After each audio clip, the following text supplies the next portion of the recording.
ये डरावनी दिखने वाली घटना एक मसल्स क्रैम्प है जो कभी भी किसी भी व्यक्ति, महिला, पुरुष किसी को भी हो सकता है। अगर आप एक्सेसिव मात्रा में जिम या एक्सरसाइज करते हैं तो ये हो सकता है। साथ ही अगर आप अपने खाने का ख्याल नहीं रखते, आप डरावनी दिखने वाली ये घटना एक मसल्स क्रैम्प है जो कि कभी भी किसी को भी किसी भी उम्र में हो सकता है, चाहे आप महिला हो या पुरुष हो। खास करके वो लोग जो लोग ज़्यादा वर्कआउट करते हैं, ज़्यादा जिम करते हैं, वो लोग कृपया इन चीज़ों का ध्यान दें कि आपको किन किन चीज़ों का ध्यान देना चाहिए, क्योंकि ये जो क्रैम्प्स है, मसल्स क्रैम्प, ये काफ़ी ज़्यादा दर्दनाक होता है। और फिर उन लोगों को भी ध्यान रखने की ज़रूरत है जो भी वर्किंग वूमेन है या फिर मैन है जो ऑफिस में लगातार बैठे रहते हैं। उससे क्या होता है ना कि जो आपका मसल्स होता है ना वो काफ़ी ज़्यादा दब जाता है, ठीक है। तो इसकी वजह से भी आपको क्रैम्प आ सकते हैं। इसके अलावा इसका जो और मुख्य 4-5 कारण है ना वो मैं आपको पूरे वीडियो में डिटेल से बताने वाली हूँ। और फिर अगर आपको क्रैम्प आए तो तुरंत से आपको क्या करना चाहिए जो आपका दर्द रिलीफ हो जाए, ठीक है। और इसके होने के क्या क्या कारण होते हैं तो चलिए जानते हैं। देखिए, सबसे पहला कारण तो यही होता है, अगर आप हैवी वर्क करते हैं या फिर वर्कआउट करते हैं तो उसके बाद बहुत ज़्यादा ज़रूरत हो जाता है कि आपको अपनी डाइट का ख्याल रखना चाहिए और रखना होता है। लेकिन अगर आप बहुत ज़्यादा वर्क करके या फिर वर्कआउट करके अपने खाने का ख्याल नहीं रखते हैं तो ऐसे लोग सावधान हो जाए, क्योंकि ये क्रैम्प जो है बहुत ज़्यादा दर्दनाक होता है और ख़ास करके रात के समय होता है। तो चलिए जानते हैं, अगर आपके बॉडी में जो है कैल्शियम, मैग्नीशियम और पोटेशियम की कमी हो जाती है तो ये क्रैम्प आपको होना बहुत ज़्यादा आसान हो जाता है, बहुत ही ज़्यादा होने का चांसेस रहता है। इसलिए जब भी अपनी डाइट ले तो अपनी डाइट में आपने क्या खाया है इन चीज़ों की गणना ज़रूर करें। आप जो है अपने खाने में, अगर आपको बार बार क्रैम्प्स आ रहे हैं तो आपको अपने खाने में सुनिश्चित करें कि मैग्नीशियम, पोटेशियम और कैल्शियम भरपूर मात्रा में ले, जो भी मात्रा में आप ले रहे हैं। लेकिन इन तीनों चीज़ों का जो है इनपुट आप बढ़ा दें, जैसे कि आप नारियल पानी पी सकते हैं, कैल्शियम के लिए केला खा सकते हैं, दूध पी सकते हैं, एग खा सकते हैं। इसके साथ ही अपने बॉडी में इलेक्ट्रोलाइट्स को बढ़ाने के लिए आप जो है बीज वाला खाना खा सकते हैं या फिर इलेक्ट्रोलाइट्स पाउडर पी सकते हैं। ओआरएस का जो घोल आता है आप उसे पी सकते हैं, या फिर जो है आप अपनी डाइट को बहुत ज़्यादा इम्प्रूव कर सकते हैं।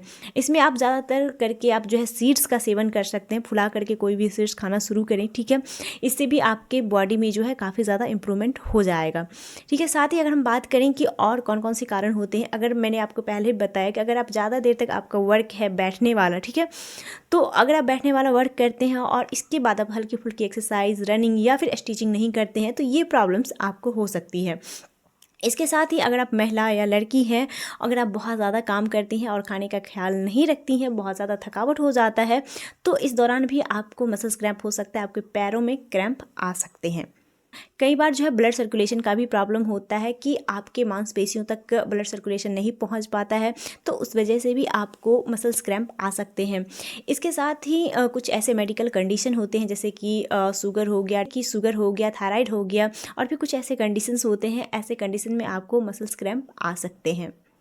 तो चलिए अब हम बात करते हैं कि मसल्स क्रैम्प आए तो उस दौरान आपको क्या करना चाहिए। तो सबसे पहले अगर जिस टाइम पे आपको मसल्स क्रैम्प आता है तो अपने पैर से ज़ोर ज़ोर से स्टिचिंग करें, ठीक है। दबा सकते हैं या फिर स्टिचिंग कर सकते हैं। इसके अलावा आप जो है अपने पैर के नीचे तकिया लगा सकते हैं। इसके बाद अगर दर्द थोड़ा सा आराम हो तो उस टाइम पे आप या तो गर्म पानी को बॉटल में भर के उसकी सेक लगा सकते हैं या फिर ठंडे पानी की भी सेक आप लगा सकते हैं, या फिर आप अपने पैरों की जो है मालिश कर सकते हैं। और जो एक कारण होता है वो होता है बॉडी का डिहाइड्रेट होना, ठीक है। अगर आप पूरे दिन में बहुत कम मात्रा में पानी पीते हैं तो ये भी एक कारण हो सकता है। और ख़ास करके जब आप वर्कआउट करते हैं या फिर गर्मी का मौसम है तो ऐसे टाइम पे अगर आप बहुत ही कम मात्रा में पानी पीते हैं तो आपका बॉडी जो डिहाइड्रेट हो जाता है, तो इस वजह से भी कई बार क्रैम्प आ सकते हैं। तो इसलिए आप सुनिश्चित करें कि कम से कम आपको इस टाइम पे 3 से 4 लीटर पानी पीना चाहिए। इसी के साथ कैसी लगी हमारी ये जानकारी कमेंट्स बॉक्स में कमेंट्स करके ज़रूर बताएं। अगर आपका कोई सवाल है तो भी आप कमेंट्स कर सकते हैं। साथ ही आप हमें और भी सोशल मीडिया पे फॉलो कर सकते हैं, जैसे कि फेसबुक, इंस्टा, मैं उनकी आईडी मेंशन कर दूंगी और डायरेक्ट वहाँ से आप डीएम करके सवाल पूछ सकते हैं। तो हमारी वीडियो कैसी लगी उसको शेयर, सब्सक्राइब ज़रूर कीजिएगा। तो बाय बाय, मिलते हैं नेक्स्ट वीडियो में ऐसी ही इन्फॉर्मेटिव वीडियो के साथ। स्वस्थ भारत, समृद्ध भारत, एक कदम स्वास्थ्य की ओर।